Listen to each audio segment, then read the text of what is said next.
So this poem I'm going to be doing is a poem that was inspired right in the heart of the last election. I was doing a show on Auraria campus in Denver, and there's this really talented singer-songwriter type guy that was singing songs at a Vote for Obama stand, and that whole thing just kind of, all politics aside, just in general, kind of got me thinking about like why people would choose to sing for somebody who they will never know, and sort of my own feelings about that. So this thing is called Opposite of Politics, and I hope you all enjoy it. In front of me is a man with a beautiful voice, singing beautiful songs for atrocities, for the death of beauty. Guitar plucking the sounds I hang around all night gas pumps, hoping to hear but almost never do. Lyrics and voice unified into the sound of a unique soul, trying to burst out of skin into the world to breathe. It is frustrating. I want to love the sound of it, but I can't. I want not to love it, but I do. But his song is not why he is here. His song is not why he is singing. He is singing for another man's rule. He is singing for facial recognition. He is singing for detention camp. He is singing for 40 hours a week of surrendered passion. He is singing for deportation. He is singing for predator drone. He is singing for conference call with 13 city mayors, including my own, about how to force homeless camps off the city sidewalk. He is singing for you to be nothing. Cargo in the hold of the ship of business and politics as it cruises on to a future we have no volition over. He is singing for the opposite of song, because songs and poems are the opposite of politics, even if most singers and poets have no idea. One is to say what nobody else but you can, and the other is the business of speaking for everyone, the business of design and calculation. What length of shackles are needed to keep us constrained, the volume of soup broth needed to keep our mouths shut, the designs on the confetti needed to get the largest number of people thinking it doesn't get any better than this. He is singing that somebody else knows what he wants better than he does. He is singing that somebody else knows what you need better than you do. He is singing that I have no place in my destiny, and I pity the guitar, and I pity him. He has something. Call it a heart, call it soul, call it a brain, or call it himself that is nobody else's. Eyes that see things no one else does. A spirit on this earth that can't help but shape it. Instead, he chooses to sing for a stranger that would kill him from the sky if he stood too near to the wrong people, or stalk him with cameras and email accounts. Be sung a different song. Of all the things he could say, it is vote for Obama. It is a world where no one cries is on its way if you head to the polls on November 6th. But after that, you are an actor. You may do great things, but only if you follow the script. It is sad to watch a human putting the only voice they've got towards the annihilation of all voices but one. I would call it tragic if there weren't so many doing the same, and so many tragedies every fucking day, so much more involuntary, and so much more deserving of the word. I will not waste my life chasing professional promises of a world without tears, because as far as I know, that's caused more of them than anything else. All I know is I am someone, the likes of which the world will never see again, and tears are with us as long as breath, and I can wait for no one to do shit about the things that make me want to cry. All I know is you are someone, the likes of which the world will never see again, and tears will come, and when they come, no one knows how to end them better than you do. Fuck unified answers, find your own, and follow them to the end.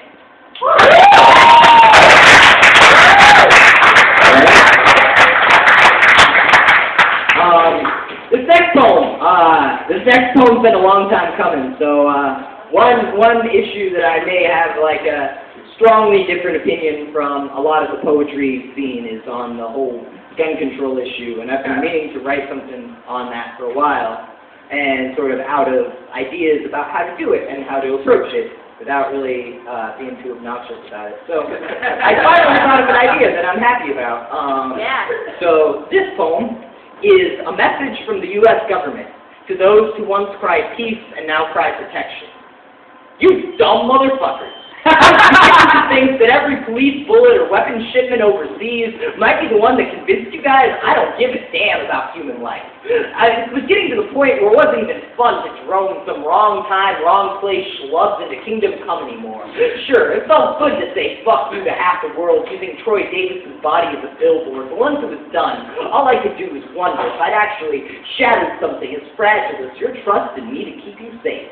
But you dumbasses never learn. I've known for a while that you people don't like violence, and thank God you for that. It's been a blast keeping ambulances filled past capacity from Manila to Fallujah, while most of the only people at home that have a problem with it be fighting back as meditating, fucking, and telling us to stop. So yeah, you fucks wouldn't have guns in the first place, but goddamn, it always amazes me how dependable you are in wanting them taken away from other people.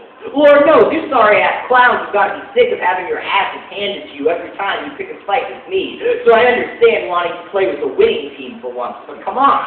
You know I'm not going to throw those weapons away, right? I have the best collection your tax dollars can buy, and believe me, I don't keep that shit around to go hunting with. There's more than one kind of peace, you know. There's the peace of deciding not to beat the shit out of somebody. And then there's the peace that comes after you've beaten them into total submission. And the graveyards know damn well which kind I prefer. And for people to piss and moan so much about 1% of the population having who cares percent of the wealth, you seem okay with even less having all the real firepower.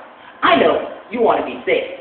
I can't keep you safe. That's not even my job. The actual word is gun control isn't gun, if you know what I mean. Motherfucker, if you thought the drug trade was scary, wait till you meet the black market arms trade. I've already picked the neighborhoods I'm building prisons on top of to store all these new orange-collar employees working for the true minimum wage. We gotta keep guns away from dangerous criminals, right? You dumbasses think I passed the background check? My record is legion. Kidnapping, human trafficking, continent-wide home invasions, bio-war, possession and use of WMDs, armed robbery, arson, homicide, terrorism, homicide, terrorism, homicide, terrorism. But hey, at least we drive limos instead of pickups and don't use words like y'all. Look, I think thanks are in order.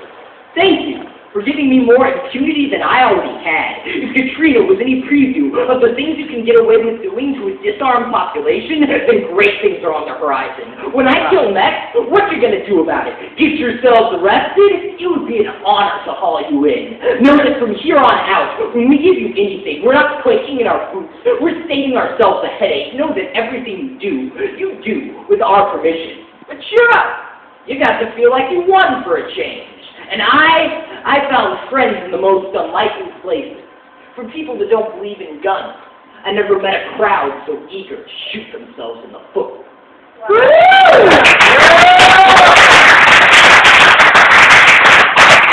So, the next poem I'm going to do is from my book, Honeymoon in Kyoto. I have copies of that.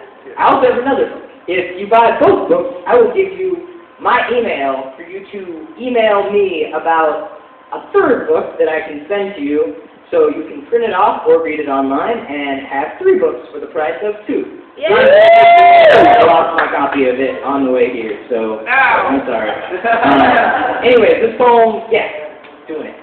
Alright, here I am in a beautiful city, all made out of money, nothing to do all day but spend it and earn it, and nowhere to go without it, except for the sidewalk and the grass, and the doorways that lead to rooms shaped like rectangles that you can only see if you have a key that looks like any other, but it's not. Only one will take you inside. The rest will leave you standing in that doorway like it's your coffin, or curled up at night in the position they put bodies in when they step 6 in a casket to get the most for their dollars. Here I am in a beautiful city, all covered in architecture and no public restroom signs.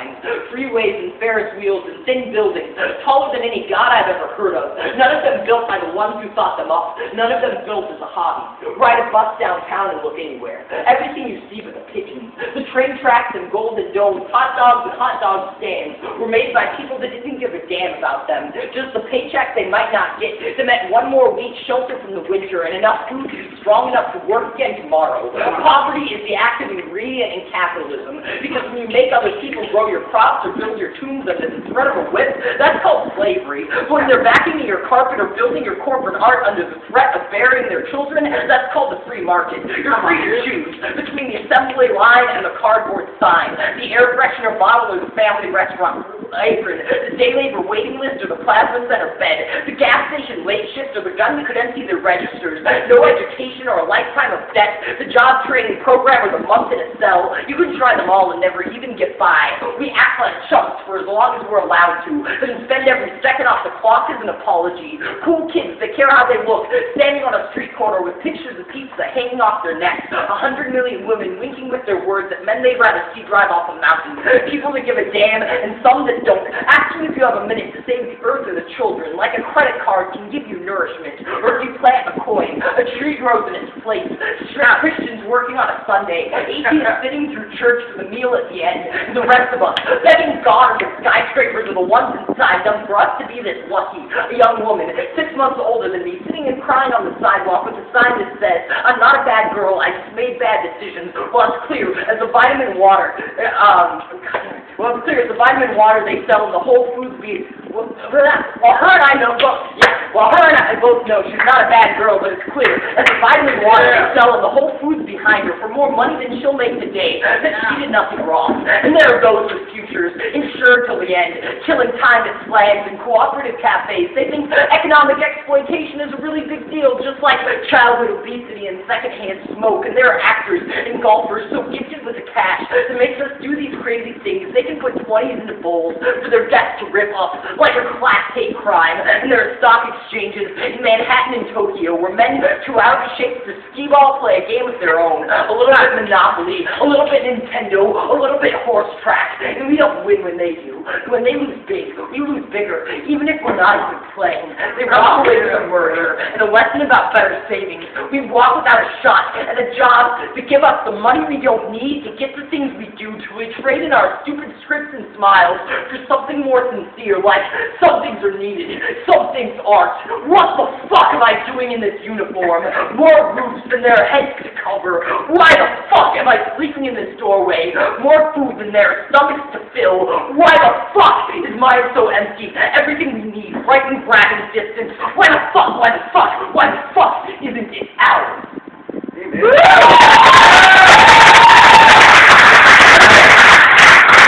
Second to last poem I'm doing right now. This poem is about Texas.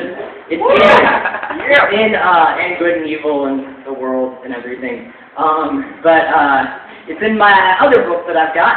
For those who can no longer sell their plasma for the first time, if y'all are interested, $5. Each of the books are $5. It's negotiable if you want it, and if I sell out, we can probably we'll figure something out. Either way, yeah, I hope y'all enjoy it.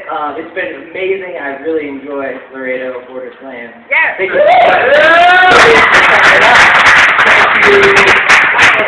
Alvaro is here. Is he here still? Either way. Anyway, shout out to Alvaro for making this trip possible. Yeah! For being super cool and stuff. Thank you, everybody, for making this a great night. I'm really happy. This poem is called The Evilest Person in Texas, and I like you to do it. I once rode a Greyhound through Wyoming in a hailstorm, sitting next to a woman whose brother got most of his face and skull replaced by titanium plates and belly fat just hours before. He'd been jumped for the hell of it, so she says, by a bunch of bored teenagers out for the kind of fun that can only be had at someone else's lifelong expense, who left him for dead on the side of the highway and bragged about it on Facebook the next day. As the bus drove on, through deadly weather, past houses and ranches I could count on to turn down shelter to someone who needed it right now, I wondered who the evilest person in all Wyoming was, sure that within these state lines, there had to be at least someone bad enough to make sure those teenagers, those homeowners, and Matthew Shepard's killers didn't even make the list. 6 months later, when Greyhound wasn't worth the price of a ticket, I stood on a sunset's aftermath on a frontage road in Winnie, Texas, with my thumb out, traffic moving slow enough to look every driver in the eye and watch maybe turn to no, time after time. If I were to walk into the low-lit gas stations along this path, I know there'd be a gorgeous, soul-breaking pop country song waiting for me inside of every one, but I wanted to be asleep on a mattress by the sunrise. But this night would have to be all the ballads that I got. This is the world, made 4 and 5, people that can turn their hearts on and off at will. They only flip the power on inside of buildings with their own security guards, in the presence of family and lovers. But there is no kill switch on mine, and as long as that remains, these eyed gears make sure I'll always be 900 miles miles from my home. There's enough love in me for it to count as a hazard to my safety and sanity, but every time I've tried to find it a foster home, it's wound up in the custody of people who hurt me over things like not knowing what a frontage road is. I've never given all of myself to anyone who hasn't threatened to turn my life to confetti. This is not something I would have chosen, but it ever felt like a choice. We're 40 miles from the Louisiana line, 840 in front of me, and hundreds more at my side. And between it all are people that can make my life a kind of beautiful that it's never been, just on the basis of who they are, living their lives or dreaming with no idea that I exist. And maybe California's got more people, but that's never been where I've turned for anything to get better, or for my kind of love. But in Texas, in the thousands of miles between the bayous and borders and oil rigs and gas stations and suburbs and family restaurants and slums and mountains and deserts and boardwalks and stockyards and trailer parks and mansion parks and theme parks and breakable downtowns and people, there is someone or 1,000 that can love me like I want to be loved, that I'd be happy to share a life, a grave, or more with. The only question is finding who and finding where and making it past all the acres and metal between us. And in the middle, there are plenty of awful people and plenty of room to do wrong. And if the evilest person in Wyoming is too bad to imagine, then think about Texas. So many more people to hurt and so many more excuses. The evilest person in Texas is alive tonight with no plans to change, in a place where the post offices fly the same flags as where I stand. The car slows down and pulls over, and the driver rolls down the window and waves a hand to say, "Come inside." There's no way to know that's not him or her behind the wheel.